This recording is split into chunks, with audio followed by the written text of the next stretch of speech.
Donc, pour ma deuxième présentation, ça s'intitule Grandir trans, l'influence des soins médicaux d'affirmation de genre sur le bien-être des jeunes trans et non-binaires au Québec. Donc, on peut passer. On peut passer encore. Parfait. Donc, durant les dernières années, il y a eu des enjeux liés à l'identité de genre et l'accès aux soins médicaux d'affirmation de genre. Donc, encore une fois, je vais les appeler SMAG pour la présentation, qui ont gagné en visibilité. Les SMAG sont globalement bénéfiques pour la santé mentale des jeunes trans et non-binaires, mais il y a quand même des préoccupations euh, qui sont nécessaires, dans leur application. L'identité de genre évolue tout au long de la vie, surtout lors de la période de l'adolescence, où il y a un écart entre le genre vécu et le sexe assigné à la naissance, ce qui peut causer de la dysphorie de genre. Quand on parle de SMAG, on parle que ça peut atténuer l'incongruence de genre pour de nombreux jeunes qui les utilisent. Ces traitements alignent le corps et l'identité de genre, ce qui favorise une acceptation de soi et une amélioration de la qualité de la vie. Cet accès est lié à une diminution de l'anxiété, de la dépression et des idées suicidaires tout en renforçant la participation sociale. Donc, on peut changer.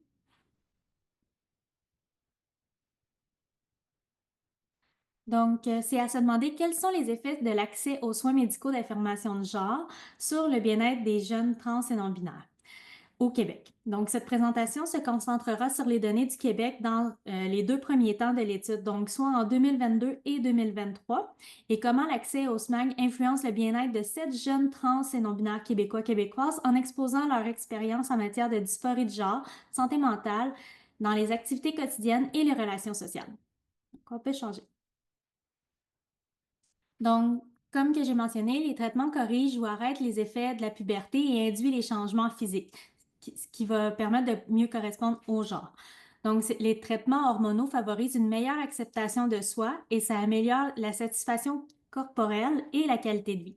Les SMAG améliorent également le bien-être relationnel des jeunes trans et non-binaires en alignant le corps avec l'identité de genre et renforçant les liens sociaux et familiaux.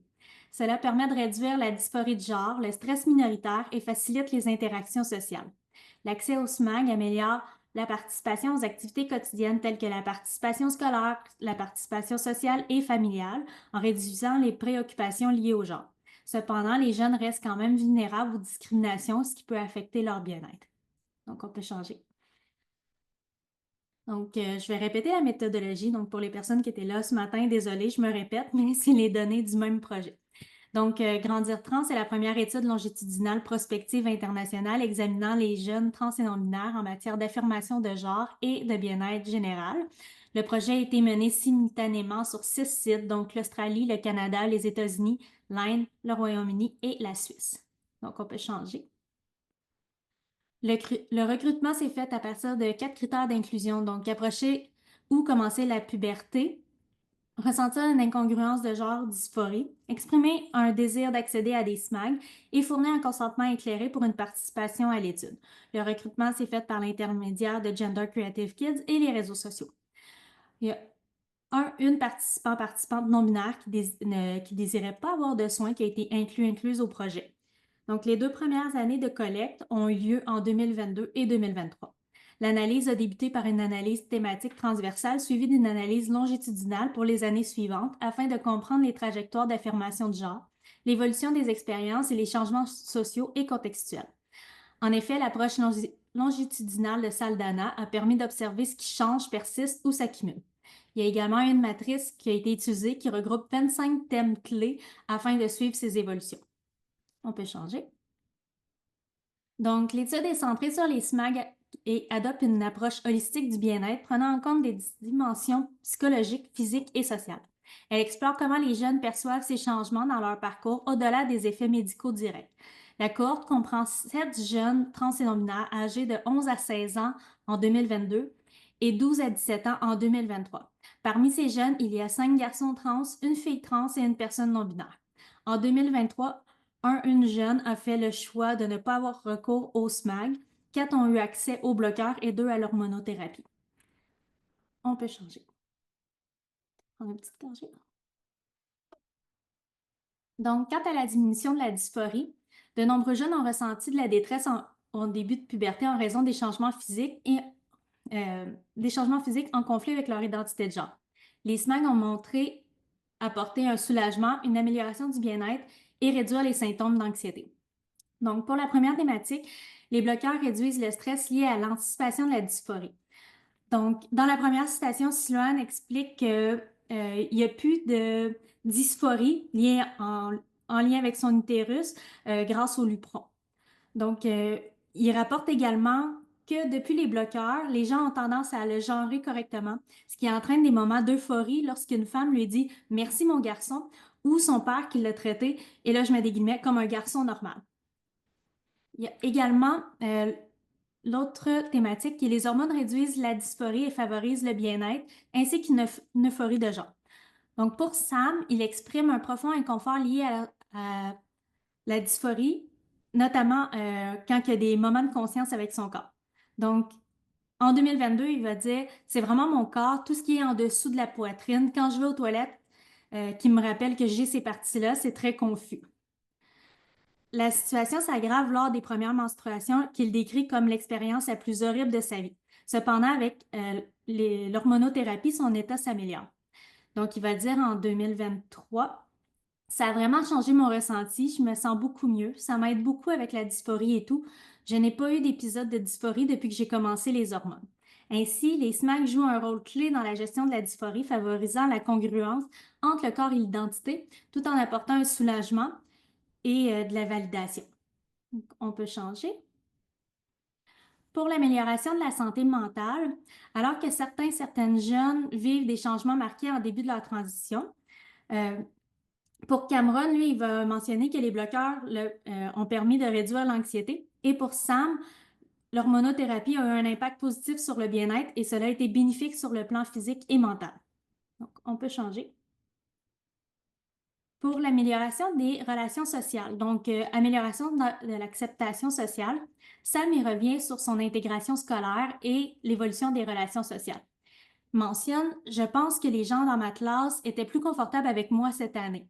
Parce que aussi, juste le fait que j'aille mieux et que je sois plus ouvert à parler avec les autres, ça m'a aidé. Non, ça s'est bien passé, je suis content, c'est une bonne année. Il y a également l'amélioration de la dynamique familiale. Donc, la mère de Michael mentionne l'impact des SMAG sur l'ensemble de la famille. Parce que mieux il va et plus qu'on est capable d'avoir des activités familiales. Dans le sens que nous, communauté familiale, son frère, super acceptation. Quand Michael va bien, c'est toute la famille qui en bénéficie. On n'est pas dans la dysphorie, on le voit pas souffrant et on est capable de profiter de la vie. Ça, c'est cool aussi et on est content de te voir heureux, on est content de te voir avec tes amis. Donc, l'amélioration de l'état de Michael permet de renouer avec des moments de joie partagés. On peut changer. Parfait. Donc, l'affirmation dans les activités quotidiennes, la reconnexion avec les activités physiques dans le genre affirmé. Donc, l'accès au SMAG permet aux jeunes de renouer avec leur passion dans un rapport au corps plus serein. Ici, on va voir que le père d'Aiden lui demande chaque année avec quelle équipe il préfère jouer. Donc, en 2022, c'était avec les filles et en 2023, c'est rendu qu'il préfère jouer avec une équipe de garçons. Donc, reprendre ses activités de façon affirmante renforce l'autonomie et la confiance en soi. On peut changer. Donc, les défis persistants et les nouveaux défis. Donc, pour certains jeunes, elles préfèrent rester discrètes sur leur identité de genre. Donc, pour Kelly, et c'est sa mère qui le mentionne, la plupart des gens, elle ne partagent pas ça. Aucune amie, personne. Elle n'a pas nécessairement envie de le partager avec des nouvelles personnes. Quant à Sloan, il évoque une perte de certaines amies. J'ai perdu des amis d'école, mais pas vraiment parce que je leur parle pas vraiment en dehors de l'école. C'était plus parce qu'ils étaient toxiques. J'ai essayé de m'éloigner, c'était juste du drama. Je peux changer. Parfait. Donc, pour l'importance de l'environnement soutenant, s'épanouir sans avoir recours au SMAG. Donc, bien que l'accès au SMAG amène plusieurs bienfaits, certaines jeunes, comme Ash, choisissent de ne pas y recourir, se sentant en harmonie avec leur identité. Ash partage son expérience positive au sein de différents groupes à l'école. La meilleure chose à propos d'être trans à l'école, c'est d'être accepté. Il y a plusieurs groupes d'amis et tu peux être accepté dans la plupart d'entre eux. S'il y a un groupe d'une certaine catégorie de personnes, un autre groupe d'une autre catégorie étant LGBTQ, tu peux être accepté dans les deux. Donc, je trouve ça gratifiant. Donc, pour H, cette acceptation renforce son sentiment de reconnaissance sociale. On peut changer.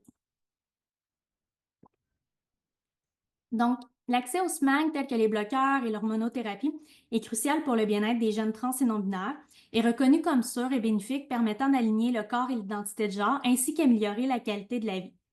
Il y a nombreux jeunes qui rapportent une amélioration de l'image corporelle grâce aux bloqueurs qui atténuent l'angoisse liée au changement physique, jugé incongru et renforce la reconnaissance sociale, ce qui est essentiel au bien-être. De récentes recherches montrent que les SMAG améliorent la santé mentale, les relations sociales, procurant un sentiment d'euphorie. Cependant, il y a un certain niveau d'anxiété qui peut subsister. Le stress minoritaire demeure un facteur central à considérer.